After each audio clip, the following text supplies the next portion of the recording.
Le 8 mars 2014, le vol MH370 de la Malaysia Airlines, un Boeing 777-200ER, a disparu sans laisser de traces. Transportant 227 passagers et 12 membres d'équipage, l'avion effectuait la liaison entre l'aéroport international de Kuala Lumpur et l'aéroport international de Pékin. La disparition d'un avion de cette taille à l'ère moderne de la technologie satellite et des communications constantes a stupéfait le monde entier. C'est rapidement devenu l'un des mystères de l'aviation les plus déroutants de l'histoire, suscitant d'innombrables théories et des efforts de recherche multinationaux. La perte soudaine de contact et l'absence de réponses immédiates ont créé un sentiment d'incrédulité et d'inquiétude à travers le monde. Le monde a regardé en silence, sous le choc, le déroulement des événements, s'accrochant à l'espoir que l'avion serait retrouvé et que les passagers et l'équipage seraient ramenés sains et saufs. Cependant, à mesure que les jours se transformaient en semaines et les semaines en mois, l'espoir a commencé à s'amenuiser. La recherche du MH370 est devenue le symbole de l'inconnu, un rappel effrayant de la fragilité de la vie et des mystères qui existent encore dans notre monde. Les familles des passagers et de l'équipage disparu ont été laissées dans une angoissante incertitude, aux prises avec l'insupportable mystère du sort de leurs proches. La disparition du MH370 a également mis en lumière les vulnérabilités des systèmes de contrôle et de surveillance du trafic aérien. Le fait qu'un gros avion de ligne commerciale puisse tout simplement disparaître des radars sans explication claire a soulevé de sérieuses questions quant à l'efficacité des technologies de suivi existantes. L'incident a entraîné une réévaluation des protocoles de sécurité et un regain d'intérêt pour le développement de systèmes plus robustes de surveillance des avions en temps réel. La communauté internationale a reconnu la nécessité d'améliorer la communication et la coordination en cas de futures urgences aériennes. Le mystère du MH370 continue de hanter le monde, nous rappelant brutalement les limites de notre compréhension et le pouvoir persistant de l'inconnu. La recherche de réponses se poursuit, motivée par le désir d'apporter des réponses aux familles des victimes et d'empêcher qu'une telle tragédie ne se reproduise. L'histoire du MH370 témoigne de la résilience de l'esprit humain face à l'adversité et de la quête incessante de la vérité, même face à des obstacles apparemment insurmontables. Le décollage était prévu à Kuala Lumpur à 00h41, heure locale, et l'arrivée à Pékin à 6h30. La route aurait normalement fait passer l'avion au-dessus du golfe de Thaïlande et de la mer de Chine méridionale avant d'entrer dans l'espace aérien vietnamien et de continuer vers le nord en direction de sa destination. Le Boeing 777, reconnu pour sa fiabilité et sa technologie avancée, était considéré comme un cheval de bataille de l'industrie aéronautique. Son excellent bilan en matière de sécurité a encore ajouté à la perplexité entourant sa disparition. Les passagers à bord représentaient un groupe diversifié de plusieurs pays, dont la Chine, la Malaisie, l'Australie et plusieurs autres nations. Il s'agissait d'un mélange de voyageurs d'affaires, de touristes et de personnes rendant visite à leurs familles et à leurs amis. Leur vie, leurs espoirs et leurs rêves ont été tragiquement liés au destin de ce vol maudit. L'équipage, dirigé par le capitaine expérimenté Zahari Ahmad Shah, était hautement qualifié et compétent pour piloter le Boeing 777. Le départ de Kuala Lumpur s'est déroulé sans incident et l'avion est monté à son altitude de croisière de 35 000 pieds. Pendant les 40 premières minutes du vol, tout semblait normal. Des communications de routine ont été échangées entre les pilotes et le contrôle aérien et l'avion est resté sur sa trajectoire prévue.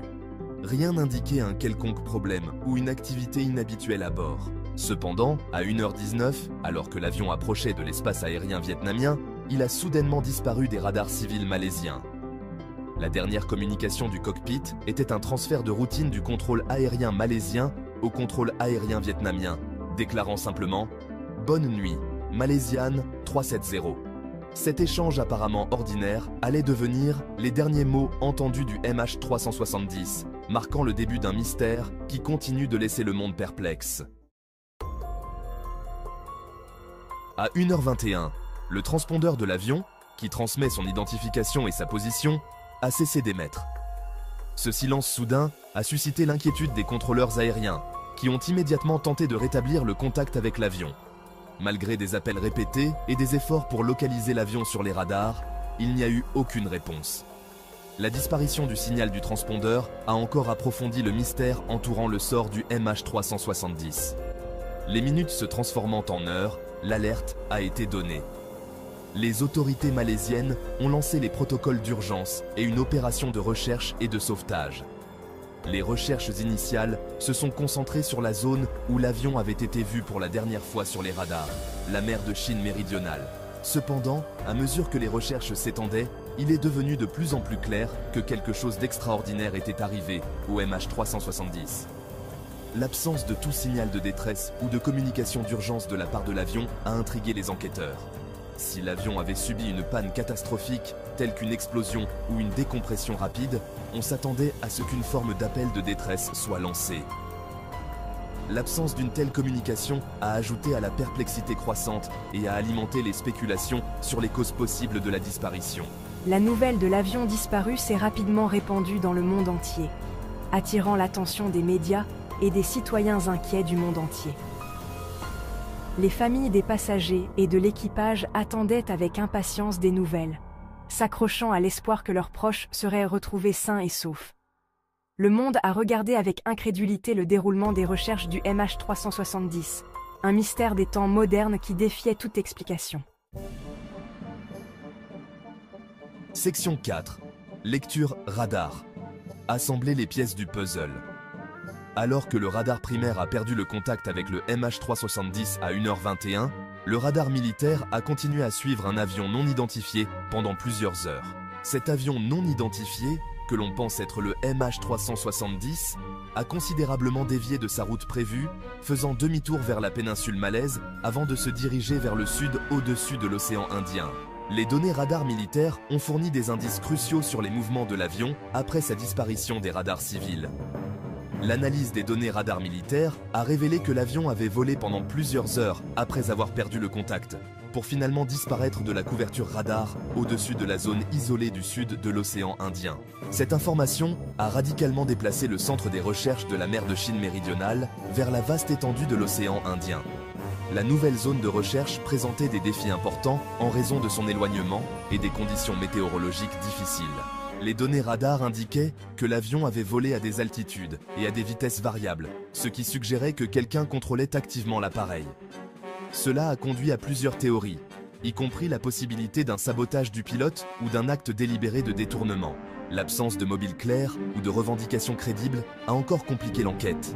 L'analyse des données radars est devenue une pièce cruciale du puzzle pour tenter de comprendre ce qui est arrivé au MH370. Des experts du monde entier ont méticuleusement examiné les données, essayant de reconstituer la trajectoire de vol de l'avion et de déterminer sa destination finale. Les lectures radars, combinées aux autres preuves recueillies au cours de l'enquête, ont fourni de précieuses informations sur le mystère de la disparition du MH370. Section 5. Efforts de recherche initiaux. Une entreprise colossale. Les premières recherches du MH370 ont impliqué un effort international massif, de nombreux pays apportant des ressources et leur expertise. Des navires, des avions et des véhicules sous-marins ont été déployés pour ratisser la vaste zone de recherche dans l'océan Indien. L'opération de recherche a été entravée par l'éloignement du site, les conditions météorologiques difficiles et l'immensité de l'océan. Malgré les importants efforts de recherche, aucune trace de l'avion n'a été trouvée dans les phases initiales.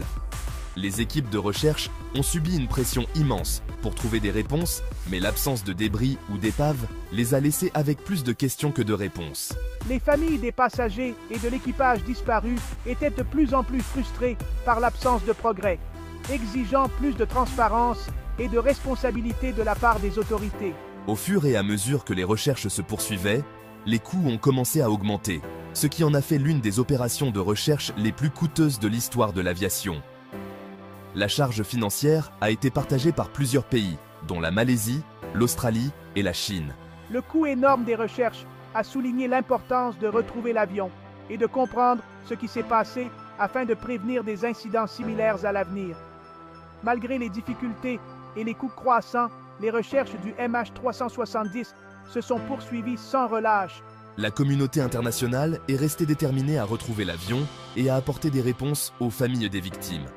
L'effort de recherche est devenu un symbole de coopération internationale et un témoignage de la résilience de l'esprit humain face à l'adversité.